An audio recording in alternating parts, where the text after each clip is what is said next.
在桥上看看风景也是不错的。今天应该有醒狮啊，我看这些舞狮的道具啊都在这边。而这个刘根堂的祠旁边，今天摆满的摊档啊。这边呢有一座文峰塔，上面呢挂了很多的这种红的条幅。我必须要找路往外走了，实在是太多人了。这边呢又到了一个集市，当地人摆卖他们自己的一些作物。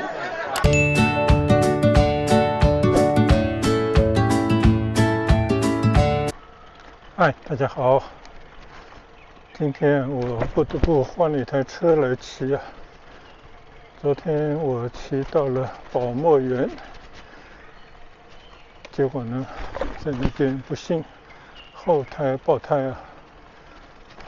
结果还好，宝墨园呢有一个紫泥车站，是一个公交站啊，有很多路车，我就把我的小车折起来，搭乘了番禺12号公交车，辗转1个多小时，到了3号线的四桥车站，在那边呢搭乘3号地铁，一个站到番禺广场，在番禺广场呢再转乘22号线到四广路站啊，回到了祈福。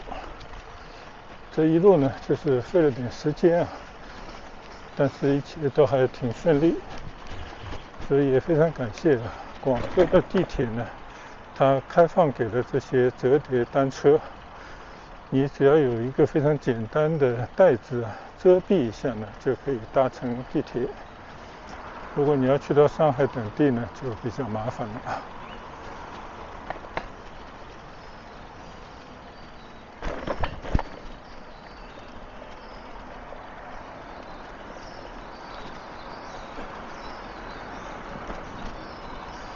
我呢已经好久没有骑我这台小步车了，主要呢平时都是留给我小孩骑的，但他也不用，所以现在呢就是骑一下。但今天发现呢，好多个月没有骑车了，这个轮胎的气压呢只剩了20了。刚刚出门以前呢就打了气啊。另外一个呢，这个车的形态、车把都跟我原来骑的有很大不一样啊，所以呢，需要适当的重新适应一下这个坐姿，还有这个前倾的车把。我先慢一点，在村里骑一下，适应一下，再骑到村外去。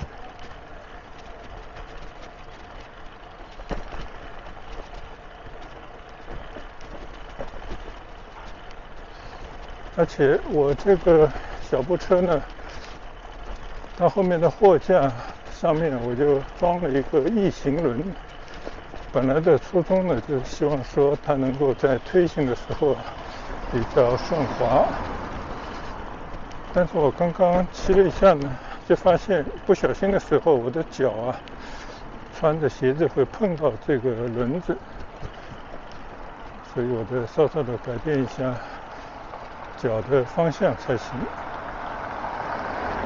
但不管怎么说呢，这个车毕竟是一个比较新的车，各方面感觉呢还是相当不错。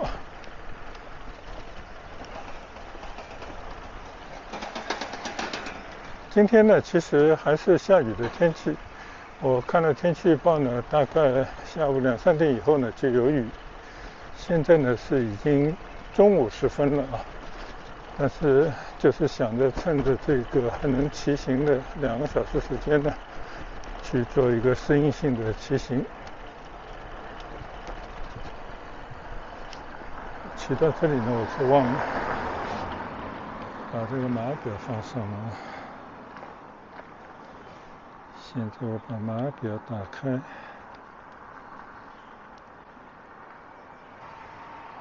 在祈福新村呢，就有时候你要寻找这个卫星好像比在上海要差一些。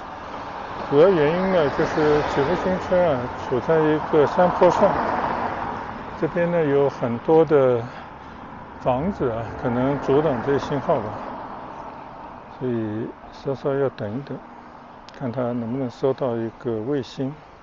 等到这个信号停止闪动的时候呢，就应该可以骑行了。好，现在呢，它找新这个标示啊，停止了闪动，现在呢就可以骑行了。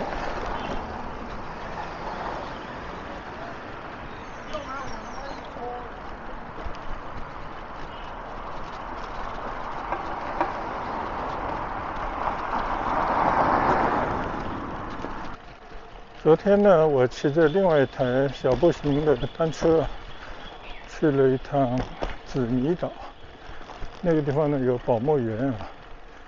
一路上呢，我经过了几个村庄，那个村里啊一言难尽啊，就他们也是努力想要保存一些以前的传统遗存，比方说大的祠堂等等啊。但是呢，在力之所趋啊，利面前就很难能够去把握自己真正的精神的需要。所谓的人穷志短，如果你经得过贫困，也很难讲究那些什么道德、文化等等啊。所以那个村庄呢，就感觉除了祖宗的祠堂还得以一定的保护以外，其他的都已经面目全非啊。看到村里的这些村屋乱七八糟啊，违章到处都是，更不用说有一种以前传承下来的这种文化的痕迹啊，就古色古香的设计完全没有，就怎么能够给自己增加一些面积就怎么样来啊。所以呢，这个村庄已经基本上文化破坏殆尽啊。但是呢，也看到啊，这个村里正在修建马路，想要恢复一下老的祠堂，还有呢，也给村民啊提供一些方便的文化设施等等啊，也在做这方面的努力。但是如果只是当地的村政府牵头呢，我想远远是不够的。如果老百姓啊都完全自顾这，完全就是自私自利的话，那这些文化呢，肯定基本上都是破坏殆尽。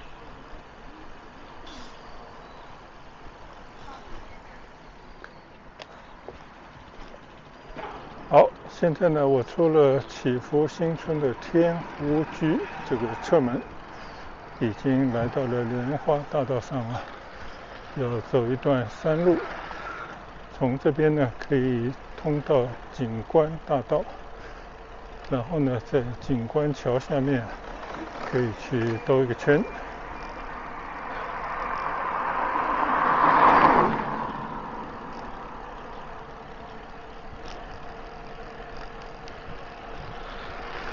毕竟呢是一台比较新的车，所以在骑行的过程当中呢，就只听到那种非常舒适的马达转动、链条滚动的声音，就没有那种异响，而且每踩一下脚踏呢都非常有力啊，就没有太多的这种消耗。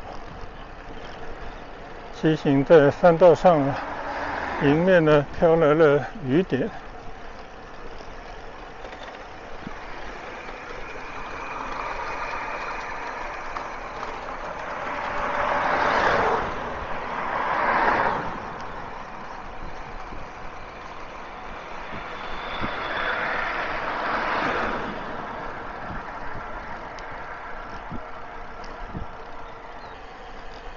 现在呢，骑到了这个山顶，现在顺坡而下啊。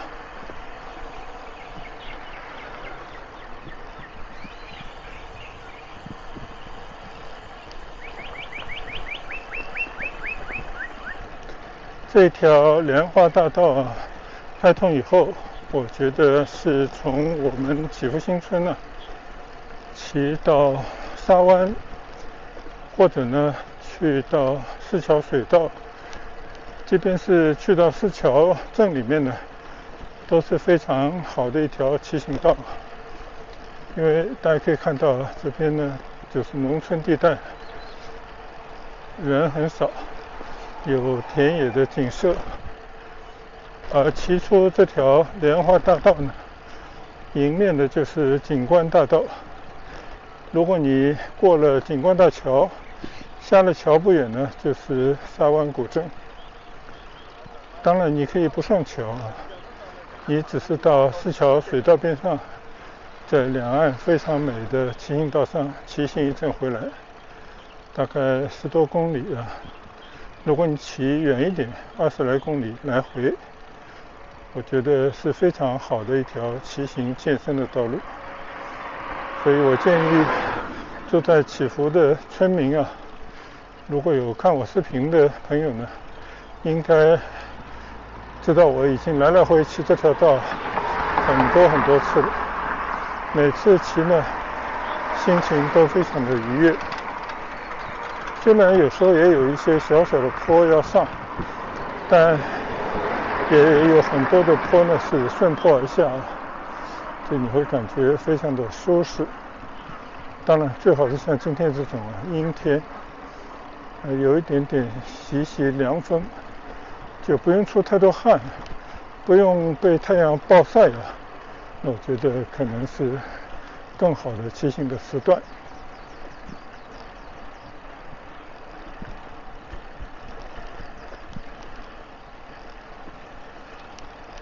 今天呢，我有一把坐垫稍微调低了一点，这样的话呢，视野稍稍的好一些，但还是没有我那个绿色的那台车看着正前方那么舒服。所以这种所谓的运动款呢，它可能为了提升一些效率你在骑车的时候呢比较容易发力，它的身形呢是向前俯，所以呢比较适合年轻人骑行就姿态比较好。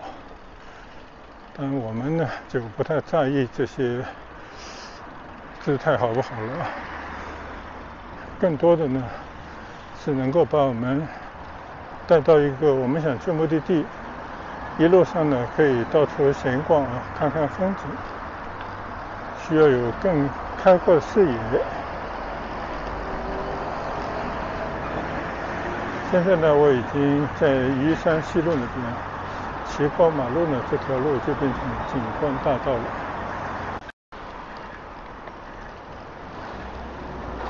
现在呢我骑过宜山西路前方呢就是景观大道，现在顺着景观大道向景观大桥的方向骑过去，前方呢就有一条四桥水道，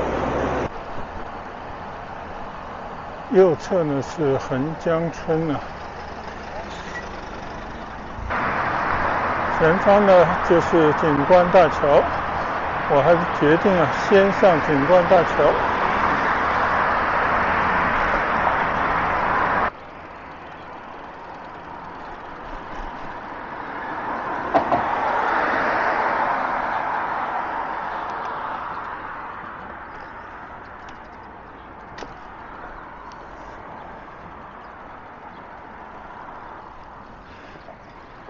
现在呢我已经来到了景观大桥上推车前行一段，顺便的看看风景。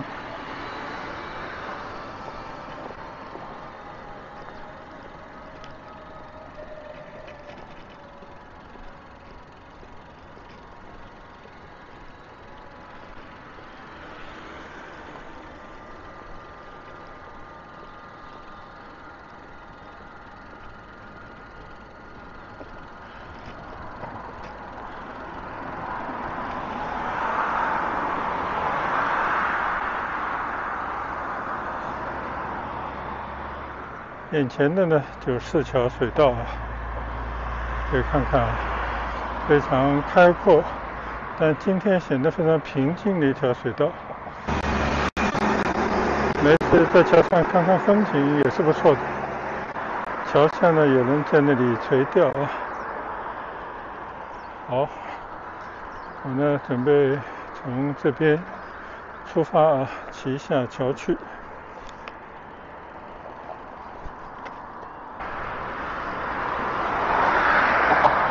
这座景观大桥啊，过了四桥水道呢，还在进行修建啊，还没有完全修通。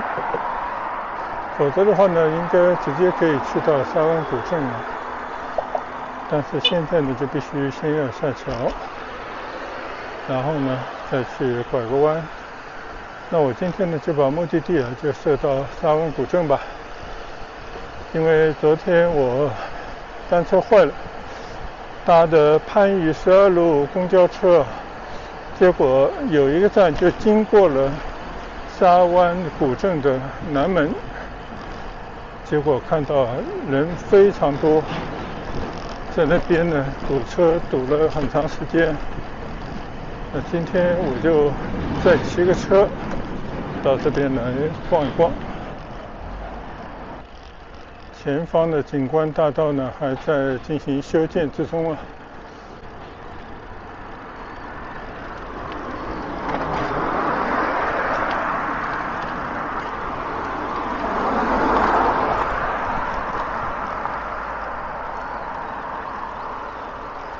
从祈福新村天湖居这个侧门啊，到沙湾古镇，就走景观大桥。这条路呢是最近的一条路。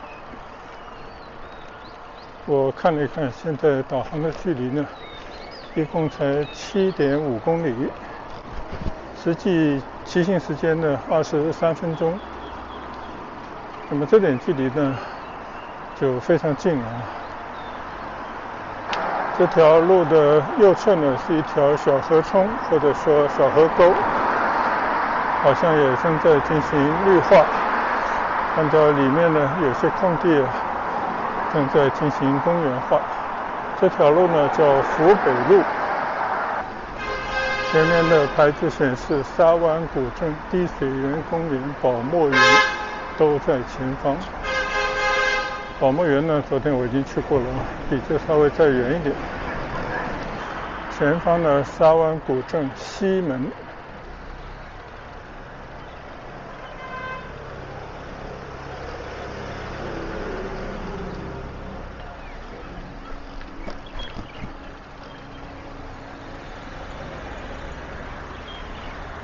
快到这个古镇门前了，这个停车场门前呢，大量的车在这边找车位。你们看看啊，马路上有多少的车辆，就跟我昨天去到宝墨园门前一种情况。左侧呢，里面就是沙湾古镇的一个巨大的影壁。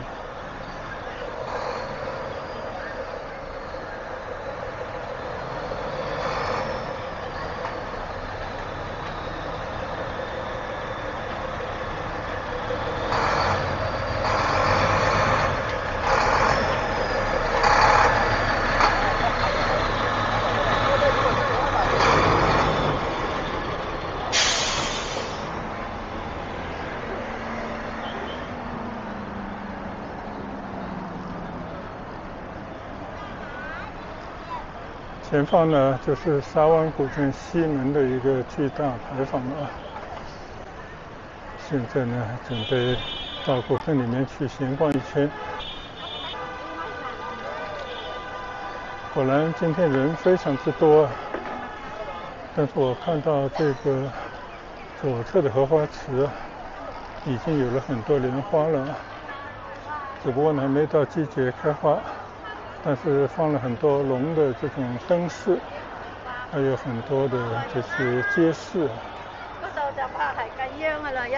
首先呢，这边正好趁着过节就来一波地产这些商业。但是人实在太多，我就不下去了。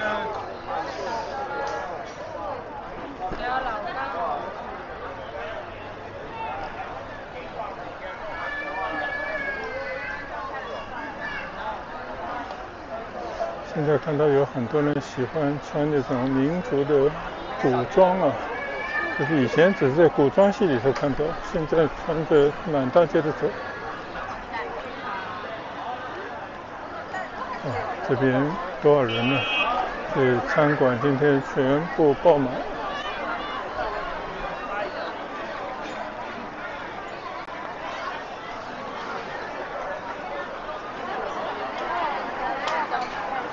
今天太爆棚了啊！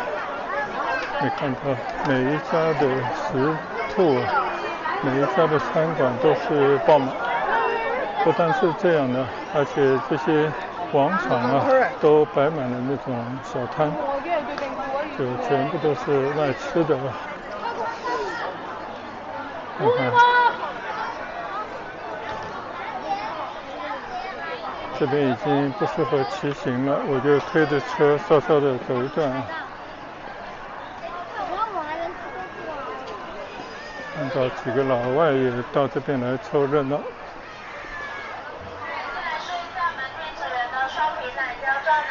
里面有位置啊，可以进去尝尝试试。干净卫生的，都是立教立做现点这个和氏刘根堂前面的那个大的祠堂啊，这个祠堂呢，全部都是变成了商业用地了。你可以看一看。我们店的听子园的双皮奶加后台啊，小吃甜品主食里面都有哈，有味噌的哈，可以进来尝尝试试，味道正宗啊。这边有很多的小店，各种的小吃。这里两个姑娘真是穿着古代的这种衣服，这也成了一道风景啊。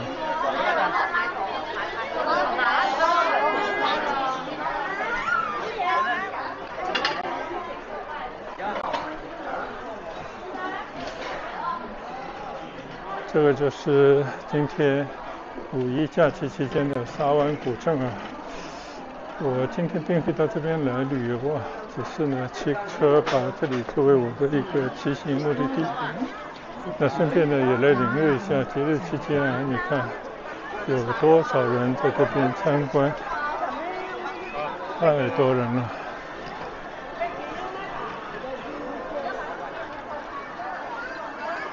我们来看一看啊，这个刘根堂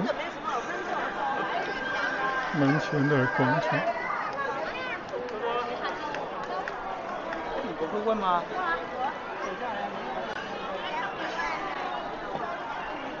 今天应该有醒狮啊，我看这些舞狮的道具啊都在这边。这个宗祠非常的大，非常的漂亮啊，而且保存得很好，属于全国重点文物保护单位。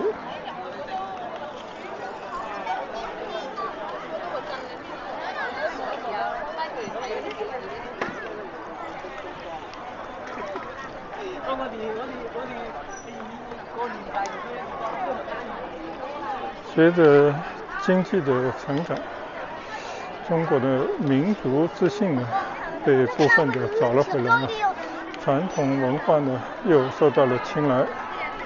所以你看这个古镇里面有多少人穿着那种传统的衣服在那里拍照，在那边行走啊。看看穿得那么好看，确实蛮好看的啊，我觉得比和服好看。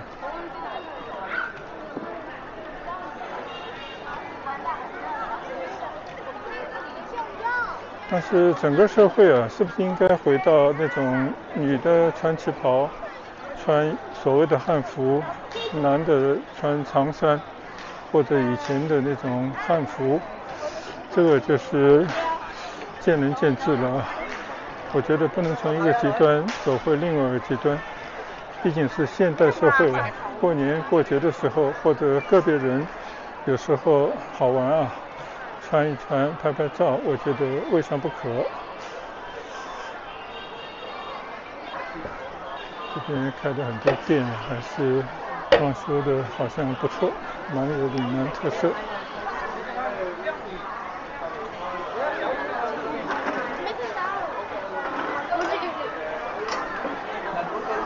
这边你看，宫廷影视换装，专门是一个影楼啊，这边拍摄很漂亮。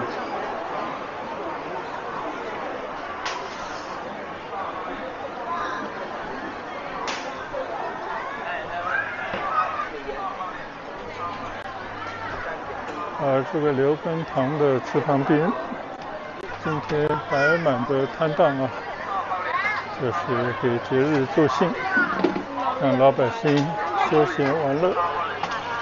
虽然都是一些传统的小玩意儿，这小孩子可能会比较喜欢。保底有送，泡泡力熊，泡泡力熊，保底有送，保底有送，泡泡力熊，泡泡力熊，保底有送。这个可能就是所谓的促进内在消费的一些手段吧。虽然层次可能不够高啊，但如果全民都出来消费的话呢，还是蔚蓝可观啊。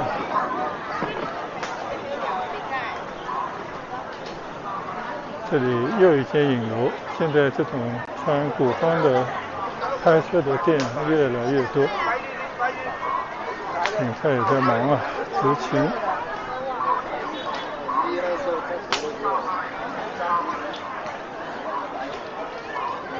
这边是最有童趣的一家小店啊，陀螺王啊，就是存在了很多很多年了。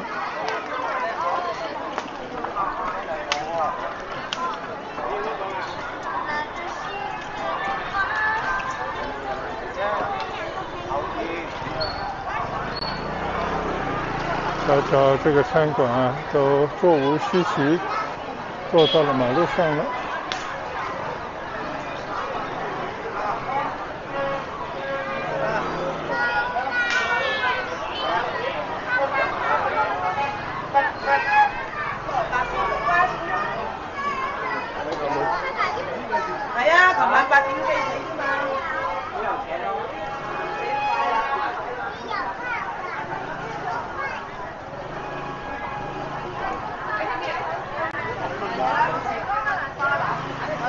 今天的沙湾古镇啊，就媲美上海的七宝古镇啊。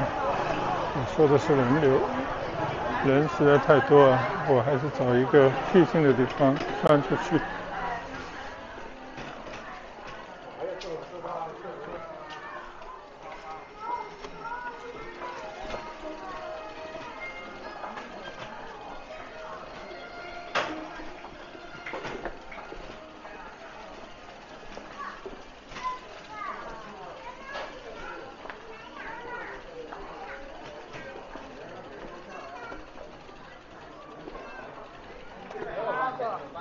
就是啊，你把这个给我第一个，来，把你们倒嘛。你讲一讲啊，你扁了喂，慢慢扁了。这里有个塔。这边呢有一座文峰塔，上面呢挂了很多的一种红的条幅，都是祝愿自己、祝愿家人学业有进，将来能够高考获得好成绩的这样的条幅。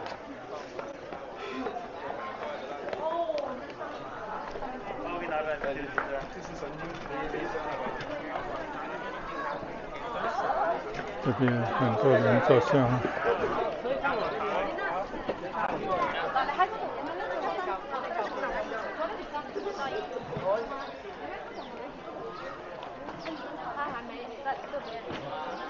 哇，这边走得通吗？这条小路啊，倒是非常之美。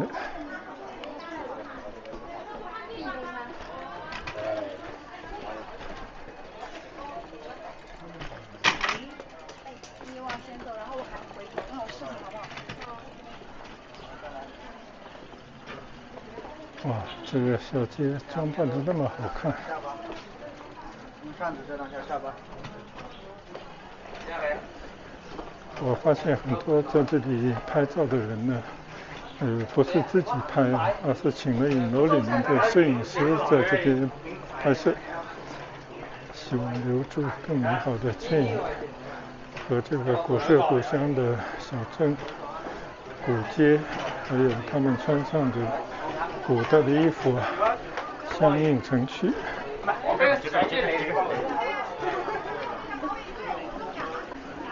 我必须要找路往外走了，实在是太多人了。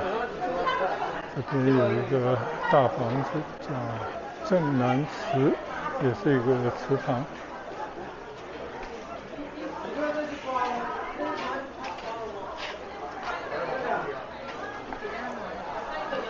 但你别说，今天还是有些收获啊。刚刚经过的这个文峰塔啊，我好像是以前没有到过。这条石板路啊，其实这边已经到了小镇的外围了。你看到这边的房子已经不是那种古色古香的房子了。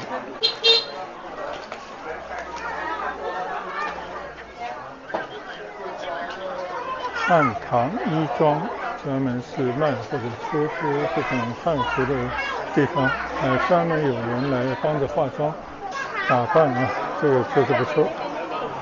在节日里啊，有这样的光景，我觉得相当的不错。这边呢，又到了一个集市，当地人摆卖他们自己的一些作物、水果、蔬菜。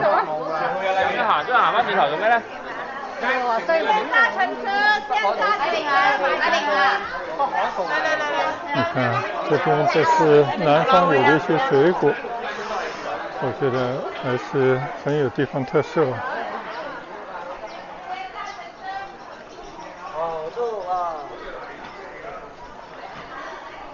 这边呢是一个育才小学，我觉得能称得上育才学校的，一般都是不错的学校。它这个学校包括两面啊，右侧是他们的教学地方，左侧呢应该是操场。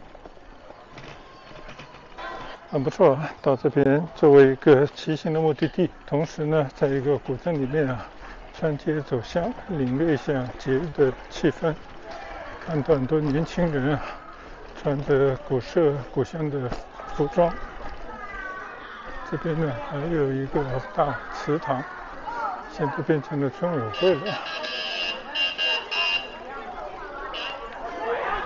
好，我就想着怎么能够骑到村外去。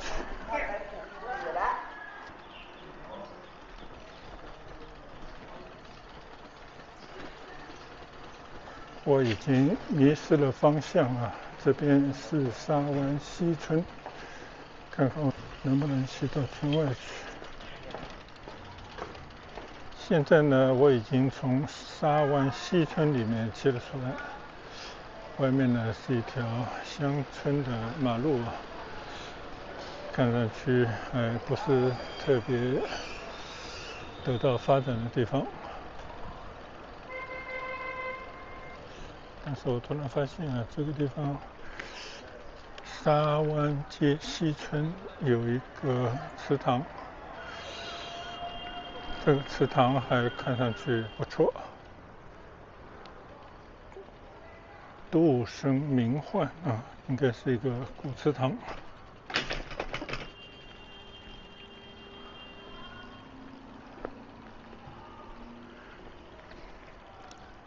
也是一个院落，这里应该是属于他们的村委会了吧？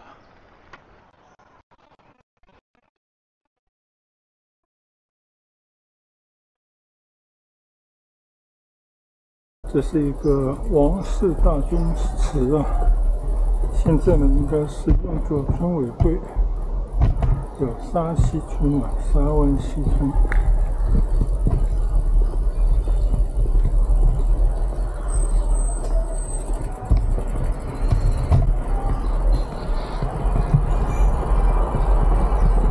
好，我们从这个王氏祠堂往回骑了。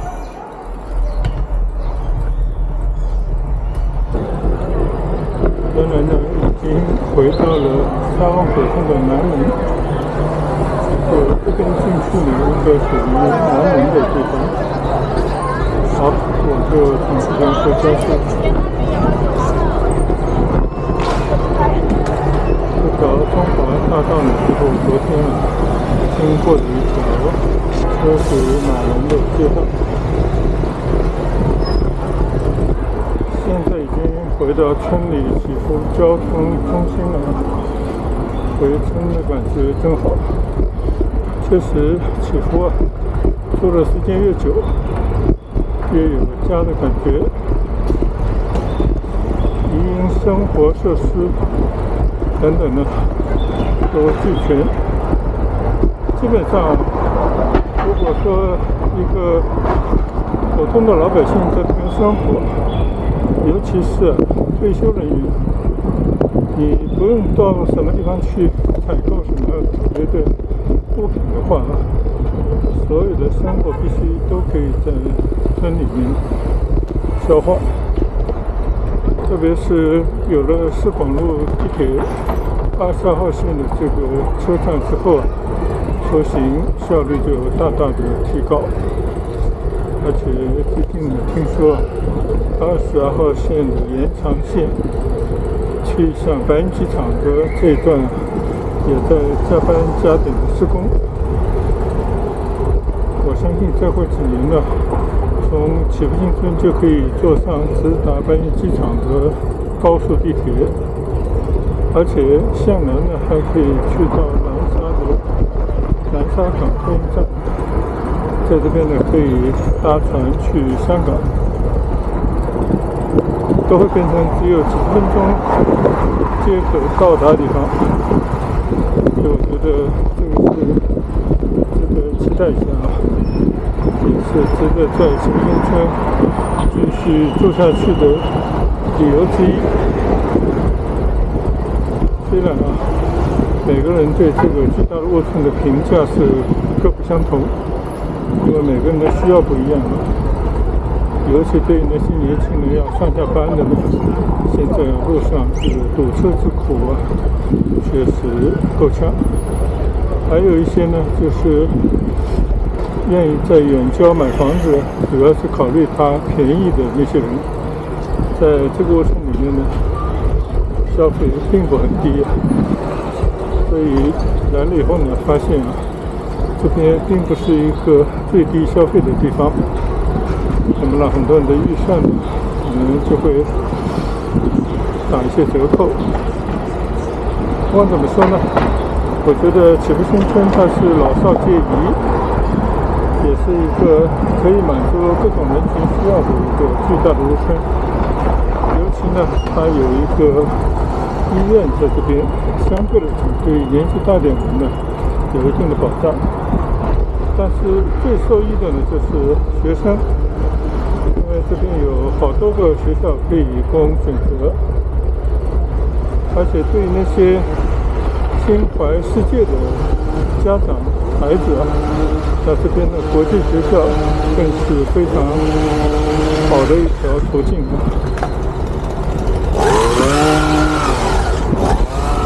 好了，我已经到下面了，今天的视频到此结束了，谢谢大家的跟随和观赏，我们下一次视频再见，拜拜。